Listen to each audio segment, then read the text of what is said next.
Kristus, salam jumpa kembali dalam kasih-Nya. Dalam renungan harian GKI Kuitang, bersama saya Pendeta Lindawati Niman. Mari bersama-sama kita merenungkan firman Tuhan yang diambil dari kitab Markus pasal 7 ayat 1 sampai ayat 8. Mari kita berdoa terlebih dahulu, kita akan merenungkan firman Tuhan. Ya Bapa, kami bersyukur karena Engkau selalu membimbing kami, memelihara kami, dan biarlah hidup kami selalu dipenuhi oleh kasih-Mu untuk terus memberlakukan kasih-Mu sehari lepas sehari. Di dalam nama Putra-Mu Yesus Kristus, Sang Sumber Kasih, kami berdoa. Amin. Inilah kitab Markus pasal 7, mulai ayat 1 sampai ayat 8. Orang-orang Farisi mengerumuni Yesus bersama beberapa ahli Taurat yang datang dari Yerusalem. Mereka melihat beberapa orang muridnya makan dengan tangan yang najis, yaitu dengan tangan yang tidak dibasuh. Sebab orang-orang Farisi seperti orang-orang Yahudi lainnya tidak makan kalau belum melakukan pembasuhan tangan dengan saksama, karena mereka berpegang pada adat istiadat nenek moyang mereka. Dan kalau pulang dari pasar, mereka juga tidak makan kalau tidak lebih dahulu membasuh dirinya. Banyak warisan lain lagi yang mereka pegang, umpamanya hal mencuci cawan, kendi, dan bejada perunggu, serta tempat pembaringan. Karena itu orang-orang Farisi dan ahli-ahli Taurat itu bertanya kepadanya, "Mengapa murid-muridmu tidak hidup menurut adat istiadat nenek moyang kita, tetapi makan dengan tangan najis?" Jawabnya kepada mereka, "Tepatlah nubuat Yesaya tentang kamu, hai orang-orang munafik. Seperti ada tertulis, bangsa ini memuliakan aku dengan bibirnya, padahal hatinya jauh dari aku. Percuma mereka beribadah kepadaku, sedangkan ajaran yang mereka ajarkan ialah perintah manusia. Perintah Allah kamu abaikan, dan adat istiadat manusia kamu pegang." Demikianlah firman Tuhan. Berbahagialah tiap orang yang suka merenungkannya dan yang memelihara dalam hidupnya sehari-hari. Sahabat, Bapak Ibu, para muda dan para anak, dalam kehidupan kita tidak lepas ya dari tradisi. Tradisi itu adalah pola perilaku atau kebiasaan atau kepercayaan yang tumbuh dalam masyarakat tentang nilai-nilai, aturan-aturan yang berasal dari masa lalu dan kemudian dilakukan berulang-ulang dan turun-temurun, sehingga menjadi warisan yang dilestarikan dan dijalankan hingga saat ini.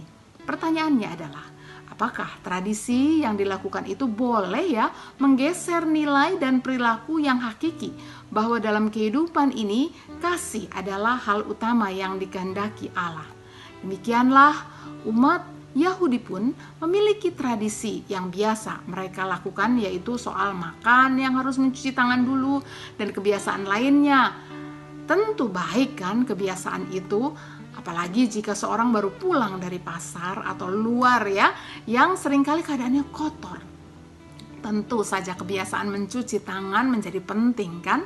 Untuk zaman kita sekarang, apalagi ketika kita baru saja melewati masa COVID kemarin, maka kebiasaan ini adalah kebiasaan yang sangat baik.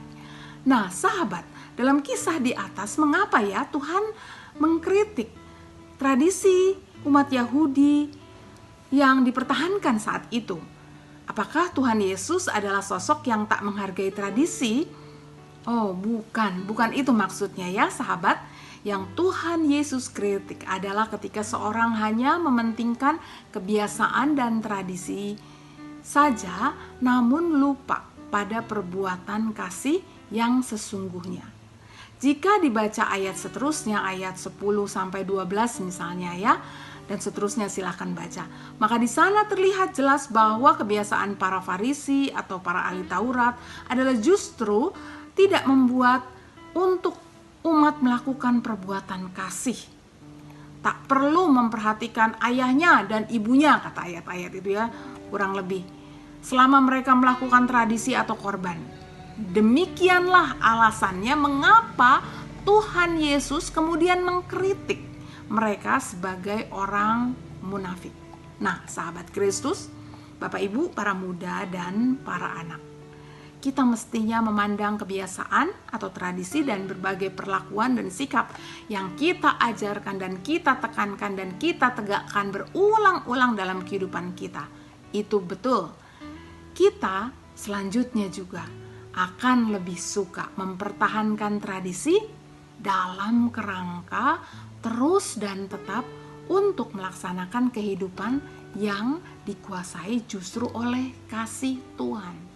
Tuhan Yesus adalah wujud nyata Allah Bapa kepada umatnya. Ia tak hanya mengajarkan dalam hidupnya tentang kasih itu, namun Tuhan Yesus juga sudah menunjukkan kasih Allah Bapa dengan memberikan dirinya bagi keselamatan kita.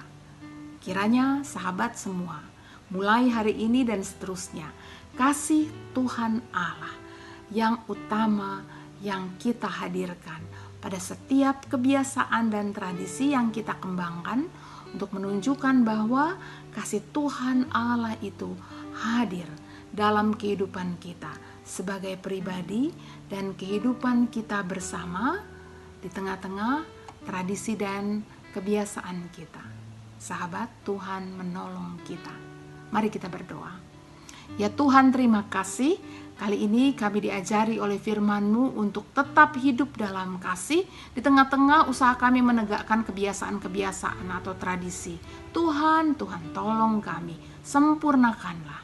Kami berdoa, memohon, tuntun kami. Dalam nama Tuhan Yesus Kristus. Amin. Sahabat, sampai jumpa. Tuhan memberkati.